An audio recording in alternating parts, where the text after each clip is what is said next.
we all go back a lot of years here in Tampa, playing in bands and stuff. Me and Mark, the drummer, got together in like 2011 and started jamming, and we brought in Don like 2012, and then Ed a couple years later. As far as challenges go, I guess just staying focused on writing and stuff like that. I mean, we probably wrote like 20 songs just to make a 10-song album. Yeah, this is definitely our only band that we're in right now. Some of the other bands that we've been in, Clairmel, End of the Century Party, Articles in New York, but this is definitely the full-time band now. We're all from the Tampa area. I lived in New York City for a few years.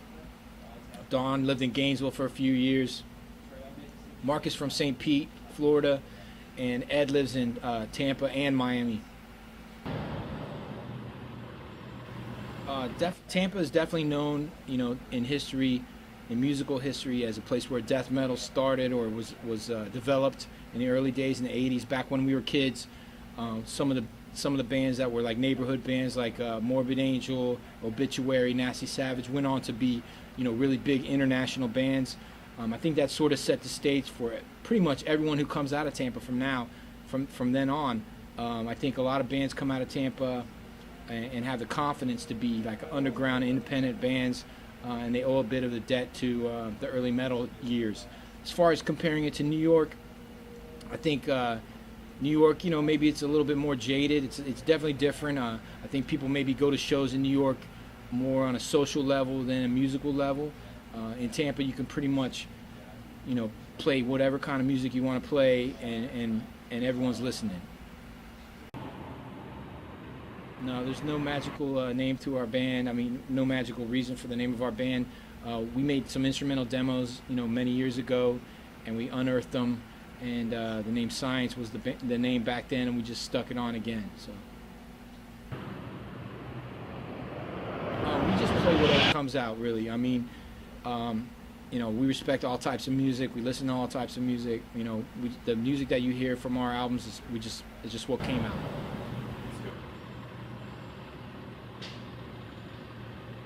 It was definitely a pretty long process. We spent a lot of time in the studio refining our music and recording and re-recording. We made demos before we went in the studio.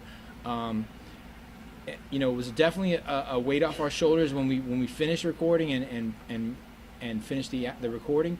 But we're definitely already working on our new album. No details right now.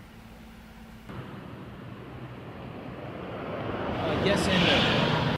I mean, you when we were recording, you're very anxious and excited to finish the recording, but at the same time, you want it to sound good, and that takes a lot of time and patience.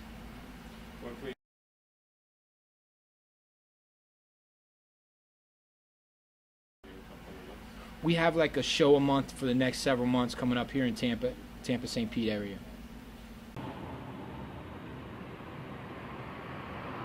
We'd love to go to Europe if the opportunity presented itself.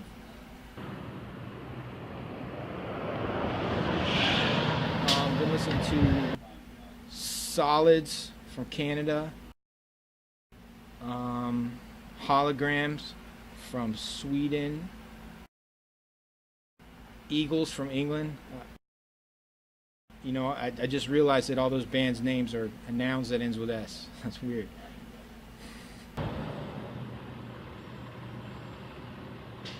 Sure. Our guitarist Ed. He owns MIA. It's 2 skate shops and a brand. They were working on a video at the same time we were working on music, so it was sort of a natural collaboration. That's how it ended up happening. I mean, we're linked to skateboarding. I mean, Tampa's known for a famous skate park called the Skate Park of Tampa. The guy who owns that is sort of our honorary 5th member and someone that we grew up with. So we're linked to skateboarding in many ways.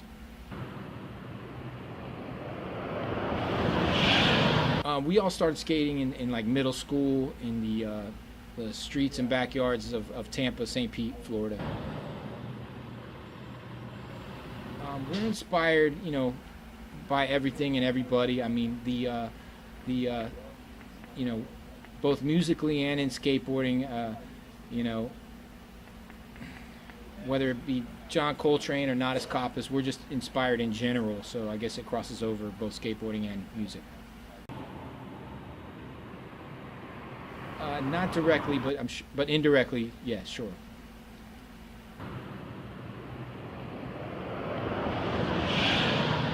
Thanks for listening to us. Thanks for the interview. We got vinyl LPs coming out in the next few months, being shipped to Europe. You can check us out on Instagram, Twitter, Facebook, etc. Thank you.